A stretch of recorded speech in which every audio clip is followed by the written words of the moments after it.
In the heart of ancient Rome stands a monument that refuses to surrender all its secrets, the mighty Colosseum. For nearly 2,000 years, it has towered over the eternal city, its broken arches glowing gold at sunset, its stones scarred by time, war, and earthquakes.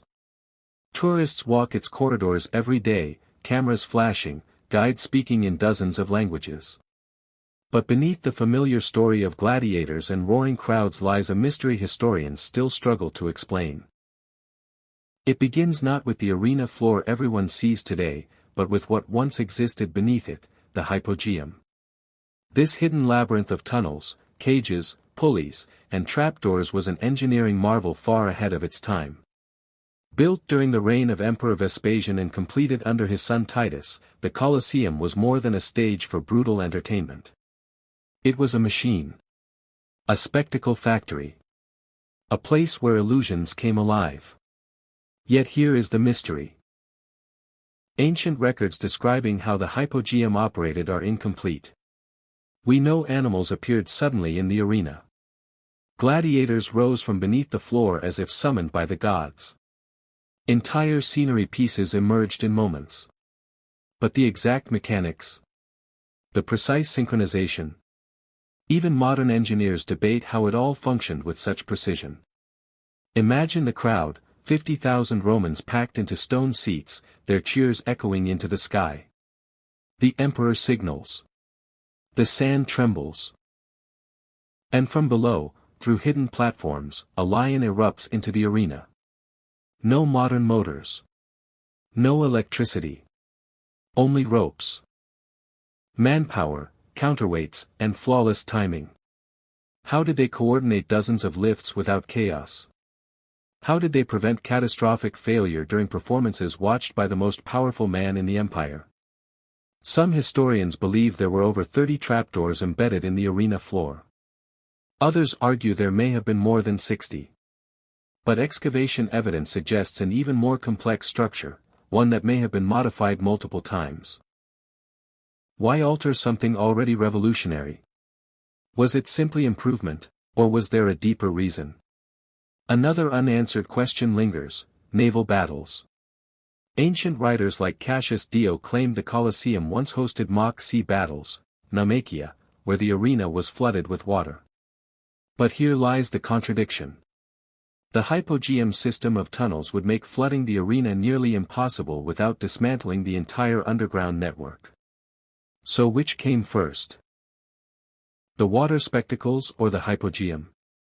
Or were some ancient accounts exaggerated for glory? Modern scholars are divided. Some insist the naval battle stories were propaganda, dramatic tales meant to amplify Rome's greatness.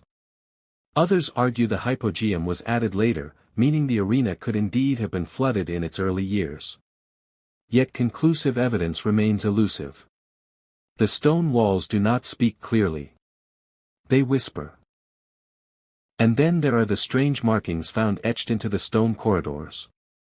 Symbols, numbers, organizational signs, some easily explained as seating markers. But a few remain puzzling. Were they construction codes? Worker signatures? Or secret logistical instructions lost to time? The Colosseum also held a darker mystery: its human machinery. Thousands of slaves powered its operations. Engineers, carpenters, animal handlers, and stage technicians worked in darkness beneath the arena. We know little about them. No detailed blueprints survive bearing their names. No complete operational manuals have been found. The brilliance of the system exists, but the minds behind it remain shadows. As archaeologists continue to restore sections of the hypogeum, new questions arise. Why were certain corridors reinforced more heavily than others? Why do some passageways lead to areas that appear unused? Could there have been emergency escape routes? Or secret entrances reserved only for the elite? Standing inside the Colosseum today, you see ruins. But in its prime, it was perfection, precise, calculated, controlled. And yet, parts of its operational genius have vanished from history like dust carried by Roman winds. That is the first layer of the mystery, not whether gladiators fought, they did. Not whether animals roared, they did. But how an ancient civilization achieved such theatrical complexity without leaving behind a clear instruction manual for the future. And perhaps the greatest question of all, was everything truly documented? Or were some secrets intentionally erased? Because power in ancient Rome was fragile. Emperors rose and fell. Records were destroyed. Narratives were rewritten. Could the true story of the Colosseum's hidden mechanics have been deliberately altered to serve political agendas? As twilight settles over Rome and shadows stretch across the ancient stones, one truth becomes clear: the Colosseum is not just a relic of brutality. It is a monument to lost knowledge. And we are only beginning to uncover what lies beneath the sand. But this is only half the story. If you're fascinated by mysteries buried in history, make sure you stay with us, because in the next chapter, we uncover the secret that may change how you see the Colosseum forever. And if you love uncovering hidden truths from the ancient world, don't forget to subscribe to the channel so you never miss the next revelation. The secret Rome tried to bury. When most people think of the Colosseum, they picture blood-stained sand and clashing swords. But what if its greatest mystery isn't about violence at all? What if it's about control? The Colosseum was built shortly after the chaotic reign of Emperor Nero, whose extravagant rule nearly bankrupted Rome. After his downfall, the Flavian dynasty needed something powerful, something unforgettable, to restore public trust. So they constructed the Colosseum on the very land where Nero's private palace once stood. It was a symbolic act, returning luxury to the people. But here's where the mystery deepens. The Colosseum wasn't just entertainment. It was psychological mastery. Historians call it bread and circuses, a strategy to distract the population with food and spectacle. But the scale of this distraction was unprecedented. Events lasted for days. Thousands of animals were killed. Elaborate mythological dramas were staged with astonishing realism.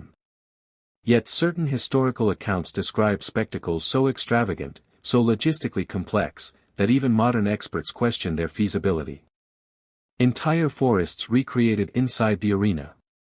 Exotic beasts from Africa and Asia transported across continents. Perfectly timed executions choreographed like theater. Was Rome exaggerating its own greatness? Or did it truly possess capabilities beyond what we currently understand?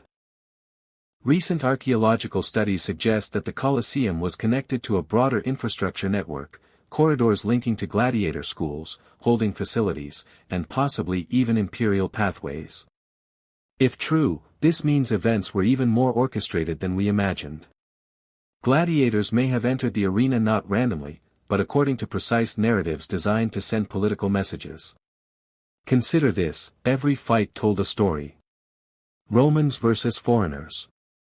Order versus chaos. Civilization versus savagery. The crowd wasn't just watching combat, they were watching propaganda. But here's the unsettling part. Some ancient references hint at restricted access areas within the Colosseum that were off-limits to most citizens. Why would a public arena need hidden chambers beyond operational necessity? Could certain rituals or private ceremonies have occurred beyond the public eye? There is no definitive proof. But the absence of detailed documentation is, in itself, curious. Rome was meticulous with records.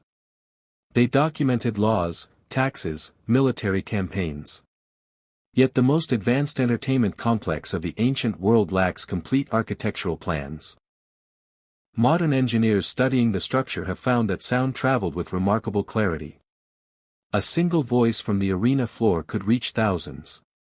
Was this purely architectural brilliance, or intentionally designed to amplify imperial authority? When the emperor spoke, every ear heard him. Imagine standing in the crowd as the emperor gestures with his thumb. Life or death decided in a moment. The roar of approval echoing like thunder. It was a stage where power performed itself. And power always protects its secrets. As centuries passed, the Colosseum transformed. It became a fortress. A quarry for stone. A symbol of Christian martyrdom, though even that narrative carries historical debate. Each era reshaped its meaning. Each generation layered new stories onto its ancient bones. Yet the core mystery remains: how much of what we know is based on incomplete truth? Perhaps the greatest secret isn't hidden in tunnels or lost blueprints. Perhaps it lies in the silence between recorded lines of history. The Colosseum survived emperors, invasions, earthquakes, and revolutions. But knowledge did not survive so easily. Today, as restoration projects continue and new technology scans beneath the surface, we edge closer to answers. But every discovery seems to open two more questions. The Colosseum stands not just as a monument to Rome's past, but as a reminder that history is never fully settled. There are always shadows behind the spotlight. So the next time you see its towering arches against the Roman sky, ask yourself, what are we still missing? What truths remain buried beneath layers of stone and sand? Because some mysteries are not meant to be solved easily. If this story opened your eyes to the hidden layers of ancient Rome, make sure you subscribe to the channel and join us as we uncover more secrets the history books don't fully explain. The past is waiting. And the next mystery might be even more unbelievable than this one.